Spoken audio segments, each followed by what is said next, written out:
Welcome back. As I mentioned earlier, we have a very special guest on today's show.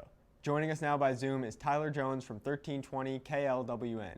Tyler is also a senior contributor for NDN Sports and hosts his own podcast called The Jones Report. He'll be debating with Take A Side's very own Emma House on who will win the 2021 NASCAR Cup Series. All right, well, Tyler, thank you so much for being on the show today. We're so happy to have you. So let's just launch straight into it. NASCAR season just wrapped up with the Phoenix race ending on Sunday. Chase Elliott was the 2020 champion, his first champion, and he's among some of the youngest drivers to ever win the championship. His predecessor, Jeff Gordon, is one of those. So recap of the race just a little bit. It was actually a pretty boring race. It was more just going in circles, just like NASCAR does.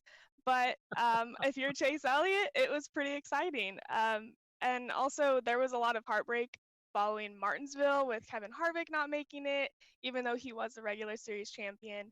That heartbreak of Chase Elliott winning when he was in a must-win situation and kicking Kevin Harvick out with the last-ditch Hail Mary of crashing Kyle Busch and trying to make it and still ending up not making it.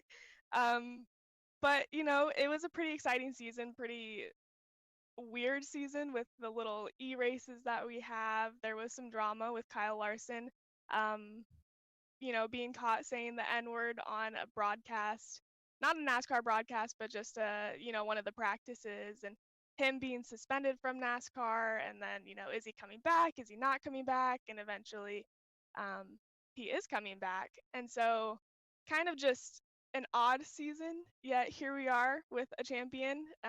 So what are your thoughts on the season?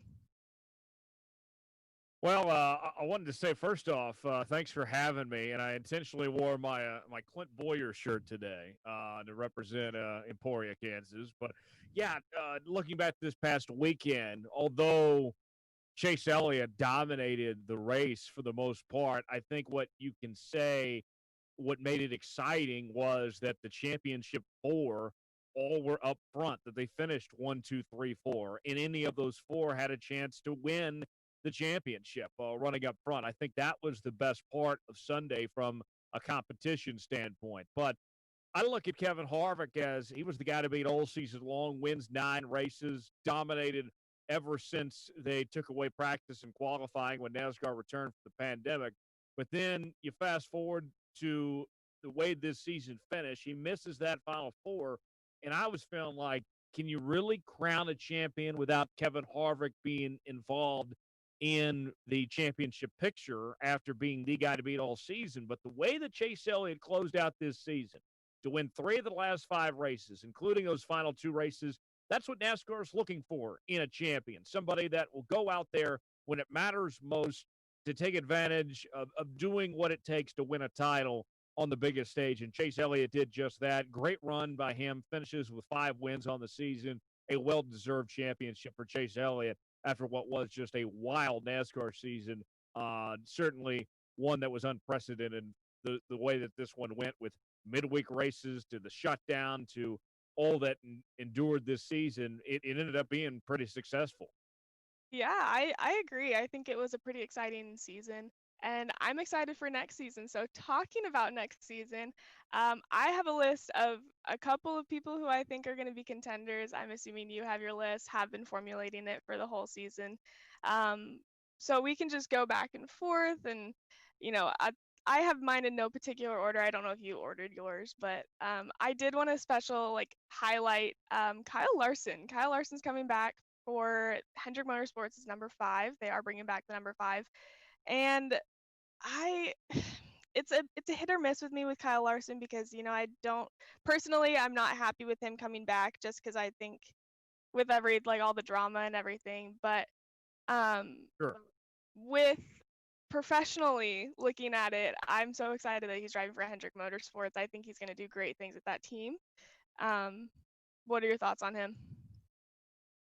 Oh, I love to see Kyle Larson come back to get that second chance. He did everything that was asked of him for that second chance. And Hendrick Motorsports, it always seemed like this is where he was going to end up at some point in his career. He'd always been tied to Jeff Gordon, and Jeff Gordon made it no secret that he wanted him at Hendrick Motorsports. And so it took some crazy circumstances for it to get to this point, but it feels like this is where he belongs, is at Hendrick. And, you know, comparing him to Chase Elliott, I think they're both very similar, very even when it comes to talent. And so I would expect that's only going to push Chase Elliott to run harder and the rest of his teammates, William Byron and Alex Bowman, to run better. Hendrick Motorsports has now the best young talent of anybody in the sport. I think Kyle Larson is due for a big year next year in his first year with Hendrick Motorsports. And we saw Hendrick, with Chase in particular, really improve this year with everybody except Jimmy Johnson getting a win.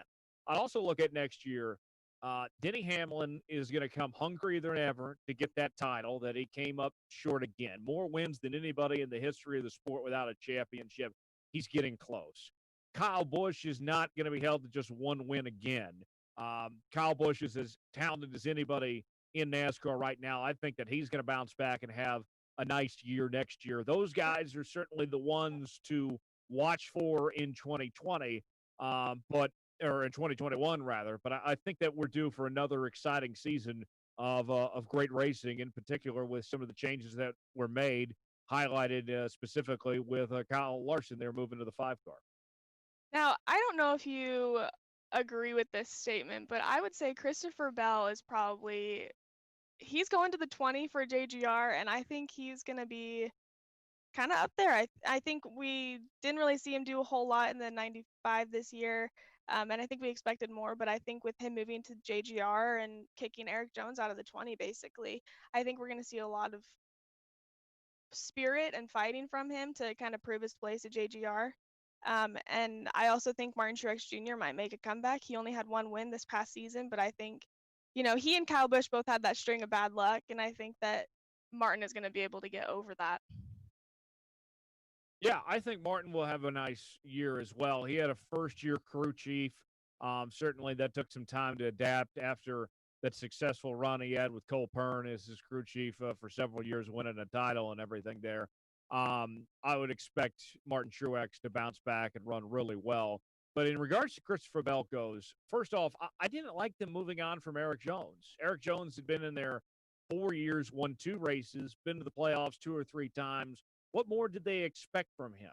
He's actually younger than the guy that's replacing him in Christopher Bell. And don't get me wrong, I like Christopher Bell. I thought that his rookie season this year at Levine Family Racing went just fine.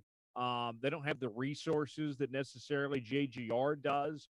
But I think that Christopher Bell is going to have a good run in that 20 car. He's going to be very successful.